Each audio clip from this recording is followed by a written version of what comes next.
करैली जी, यदि किसी ट्रेन से केवल सुंदर लड़कियां ही जा रही है तो उसे क्या कहेंगे आप?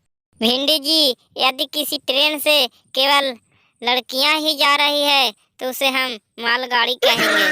करैली जी, कभी हौसला को आजमाना चाहिए, बुरे वक्त में मुस्कुराना चाहिए, जब 10 दिन में भी खुजली ना मिटे तो क्या करना चाहिए? भिंडी जी, जब खुजली 10 दिनों में भी ना मिटे तो 11वें दिन गर्म पानी से साबुन लगाकर नहाना चाहिए। करैली जी, सोचते सब हैं, बदलते कोई नहीं, दिल की राह पे चलते कोई नहीं, तेज तो चलना सबको आता है पर ठोकर लगने पर संभलता कोई नहीं। भिंडी जी, हम तो हर एक को अपना रिश्ता मानते गए, जहाँ जहाँ से गुजरे वहाँ वहाँ अपनी यादें छोड़ते गए। किस्मत का लिखा भी अजीब है, गुनाहगार कोई और है और हम सजा पाते गए।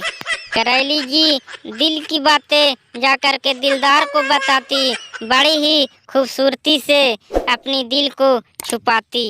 दोस्तों, अगर वीडियो अच्छा लगा हो तो प्लीज लाइक और सब्सक्राइब जरूर करें।